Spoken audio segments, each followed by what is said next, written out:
అదే RTV app వార్తల్ని క్షణాల్లో చదివే అవకాశం ఉంటుంది. ఒక న్యూస్ పేపర్, ఒక టెలివిజన్ ఛానల్ మీ చేతుల్లో ఎప్పుడూ ఉంటాయి.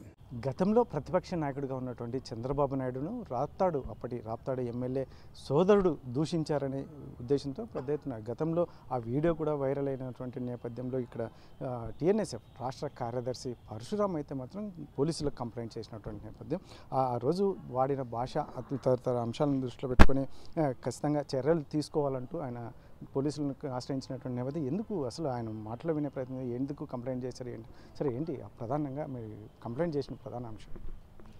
2019లో వైఎస్ఆర్ కాంగ్రెస్ పార్టీ అధికారంలోకి వచ్చిన తర్వాత మరి రాప్తాడు ఎమ్మెల్యే ప్రకాష్ రెడ్డి, ఆయన సోదరులు తోపుదూరు చంద్రశేఖర్ రెడ్డి, రాజారెడ్డి, వీళ్ళు ముగ్గురు కూడా మరి రాప్తాడు నియోజక వ్యాప్తంగా ఒక దోపిడీ పాలన, దౌర్జన్య పాలన చేయడం జరిగింది. వీళ్ళని ప్రశ్నించినటువంటి సామాన్యులు కానీ, తెలుగుదేశం పార్టీ కార్యకర్తలు కానీ వాళ్ళపైన దాడులు చేయడము, వాళ్ళపైన అక్రమ కేసులు పెట్టడము, రౌడర్ షీట్లు ఓపెన్ చేయడము, భూ కబ్జాలు చేయడం కూడా జరిగింది. అదేవిధంగానే మరి రాష్ట్ర వ్యాప్తంగా జగనన్న ఇళ్ళు కట్టించాలని చెప్పి రాష్ట్ర ప్రభుత్వం మరి ప్రవేశపెట్టినప్పటికీ మరి తోపుదూరు ప్రకాష్ రెడ్డి గారు రాంక్రిట్, లోటస్ దాని పేర్ల కంపెనీల పేర్లతో మరి దాదాపుగా మరి జగనన్న ఇళ్ళు నిర్మించుకోకుండా ముందస్తుగా 200 కోట్లు పైబడిగా మరి అక్రమంగా బిల్లులు చేసుకున్నారని చెప్పి గుంటూరు జిల్లా కలెక్టర్ గారే మరి చెప్పడం జరిగింది అన్నాడు. అదే విషయం పైన మరి అప్పటి ప్రతిపక్ష నేత, ప్రస్తుత ముఖ్యమంత్రి మరి గౌరవనీయులు నారా చంద్రబాబు నాయుడు గారు మరి ఈ ప్రకాష్ రెడ్డి ఏదైతే అవినీతి చేశాడో అవినీతి పైన ప్రస్తావిస్తే మరి అది జీర్ణించుకోలేనటువంటి మరి ప్రకాష్ రెడ్డి సోదరు తోపుదూరు చంద్రశేఖర్ రెడ్డి గారు మరి రాప్తాడు మండల హెడ్ క్వార్టర్లో ఎంపీడీఓ ఒక ప్రభుత్వ కార్యాలయంలో ఎంపీడీఓ ఆఫీస్లో మరి ఇష్టానుసారంగా సమాజము సిగ్గుపడే విధంగా మరి చంద్రబాబు నాయుడు గారు ఆత్మగౌరవం దెబ్బతీసే విధంగా మరి చంద్రబాబు నాయుడు గారిని ఇష్టానుసారంగా తిట్టడము, మరి నీ అమ్మ లంజా కొడక, పాపర్నా కొడక అని తిట్టడము, మరి లోకేష్ బాబు గారిని పప్పునా కొడక అని తిట్టడము, మరీ ముఖ్యంగా ఒరే చంద్రబాబు ఆ రోజు రాజశేఖర రెడ్డి అనుకోనింటే మొద్దు సీనితో ఒక్క మాట చెప్పింటే నిన్ను చంపేవాడరా లోపర్నా కొడక అని చెప్పి ఇష్టానుసారంగా చెప్పుకోలేని మాటలు మరి మాట్లాడుతూ మరి చంద్రబాబు నాయుడు గారి కుటుంబంలో ఉన్నటువంటి మహిళలను కూడా మరి ప్రకాష్ రెడ్డి గారు ఏదో చేసినాడా అని చెప్పి కూడా నీ చెప్పుకోలేని భాషలో మరి ఆ విధంగా మాట్లాడడం జరిగింది. మరి వెంటనే మరి రాప్తాడు కాన్స్టిట్యున్సీలో ఉన్నటువంటి తెలుగుదేశం పార్టీ నాయకులు కూడా ఆనాడు మరి చంద్రశేఖర్ రెడ్డి గారి పైన కేసు నమోదు చేయాలని చెప్పి కూడా ప్రస్తావన తేవడం జరిగింది. మరి అధికార పార్టీ నాయకులు కాబట్టి మరి ఆనాడు కేసు ఏమాత్రం నమోదు చేయకుండా అన్యాయం చేయడం జరిగింది.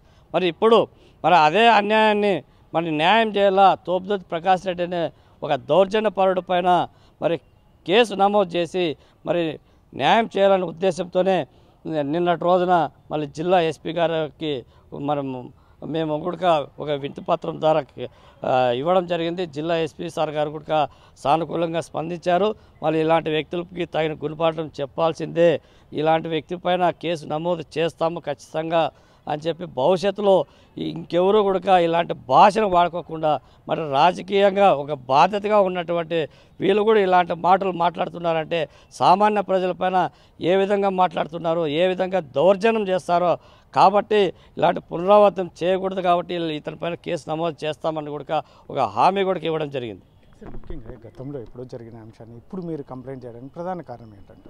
ప్రధాన కారణం ఏంటంటే ఆ రోజే ఆయన పైన కేసు పెట్టడం జరిగింది. కాకపోతే అప్పుడు వాళ్ళు అధికార పార్టీలో ఉన్నారు, ఆయన పైన కేసు నమోదు చేయలేకపోయినారు. వాళ్ళు జరిగింది. కనీసం ఇప్పుడన్నా కూడా మరి అలాంటి వ్యక్తి పైన మేము కేసు పెట్టాం. ఎందుకు పెట్టామంటే ఆ రోజు మేము అధికారం లేదు, కనీసం ఈ రోజైనా న్యాయం జరుగుతుందని చెప్పి ఉద్దేశంతోనే జిల్లా ఎస్పీ గారిని కూడా తీసుకురావడం జరిగింది. జిల్లా ఎస్పీ సార్ కూడా సానుకూలంగా స్పందించడం జరిగింది. ముఖ్యంగా పోలీసులకు కంప్లైంట్ ఇచ్చినటువంటి నేపథ్యంలో ఎవిడెన్స్ ఏమైనా మీరు పొందుపరిచారా? దాంతోపాటు ఎవిడెన్స్ కూడా పక్కాగా ఒక వీడియో రికార్డు ఉందండి. ఒక 2 వీడియోలు ఉన్నాయి. ఒకటి 2 నిమిషాలు 22 నిమిషాలు ఒకటి ఉంది, మరి 2 నిమిషాల 35 నిమిషాలు ఒక రికార్డు ఉంది. 2 వీడియోలు కూడా ఒక పెన్ డ్రైవ్ ద్వారా మరి కేసుతో పాటు కేసు పేపర్తో పాటు మరి పెన్ డ్రైవ్ను కూడా దాంట్లోకి వీడియోని రికార్డ్ చేసి పెన్ డ్రైవ్ను కూడా అందించడం జరిగింది. అవన్నీ కూడా జిల్లా ఎస్పీ సార్ గారు మా ఎదురుంగే చూడడం జరిగింది. ఆయన ఏవైతే మాటలు మాట్లాడాడో అవన్నీ కూడా ప్రత్యక్షంగా ఒక ల్యాప్టాప్ ద్వారా చూడడం జరిగింది. కాబట్టి ఆయన పైన ఖచ్చితంగా చర్యలు తీసుకుంటాడనే నమ్మకం మాకుంది. సార్ మీకు ఖచ్చితంగా ఎందుకంటే మీరు కంప్లైంట్ చేశారు దాని మీద ఖచ్చితంగా చర్యలు ఉంటాయని అనుకుంటున్నారా? ఎలా ఉంటుంది అసలు? ఖచ్చితంగా ఉంటాయండి. ఈరోజు సభ్య సమాజం తలదించుకునే విధంగా అలాంటి మాటలు ఎవరు మాట్లాడకూడదు. మరి అలాంటి మాటలు ఒక పార్టీ అధినాయకుడి పైన, ఇప్పుడు ప్రస్తుతం ముఖ్యమంత్రి పైన అలాంటి మాటలు మాట్లాడినారంటే సామాన్య ప్రజలపైన ఏ విధంగా మాట్లాడాలా, ఏ విధంగా దౌర్జన్యం జరగాల. కాబట్టి ఇవన్నీ కట్టడి చేస్తే తప్ప సామాన్య ప్రజలకు న్యాయం జరగదనే ఉద్దేశంతోనే ఖచ్చితంగా న్యాయం జరుగుతుందని మా వాదన. మొత్తం ఏదైతే మాత్రం గతంలో ఏదైతే ఉందో ప్రతిపక్ష నాయకుడిగా ఉన్నటువంటి చంద్రబాబు నాయుడుని ఉద్దేశించి ఆ రోజు మాట్లాడిన భాష చాలా దారుణంగా ఉందని, ఇటువంటి పరిస్థితుల్లో గతంలో కూడా కేసు నమోదు చేయాలని అప్పటి వైసీపీ ప్రభుత్వంలో కంప్లైంట్ ఇవ్వడానికి వెళ్తే కూడా అప్పుడు కేసులు నమోదు చేయలేదు. అప్పుడు వారి ప్రాబల్యం ఉన్నటువంటి నేపథ్యంలోనే కేసులు నమోదు కాలేదు. కాకపోతే ఇప్పటికీ కూడా వారు మాట్లాడుతున్న భాష అయితే మాత్రం అప్పుడు ఆ రోజు మాట్లాడిన భాష ఇప్పటికీ కూడా అది జీర్ణించుకోలేనటువంటి అంశం. ముఖ్యంగా ఆయన మాట్లాడిన భాష చాలా దారుణంగా ఉంది. అందులో చంద్రబాబు నాయుడు కుటుంబంలో ఉన్నటువంటి ఆడవాళ్ళ విషయం కూడా మాట్లాడారు. ఇటువంటి పరిస్థితుల్లో లోకేష్ని కావచ్చు, చంద్రబాబుని కావచ్చు, ఇటువంటి వారిని మీద మాట్లాడిన భాష, పరుష పదజాలం అనేది చాలా తీవ్రంగా ఉంది. కాబట్టి అది బాధని జీర్ణించుకోలేకనే ఈరోజు కంప్లైంట్ చేశాం. ఖచ్చితంగా నాకు పోలీసుల వైపు నుంచి న్యాయం జరుగుతుంది అని ఆశాభావం వ్యక్తం చేస్తున్నారు టీఎన్ఎస్ఎఫ్ రాష్ట్ర కార్యదర్శి బండి పరశురామ్.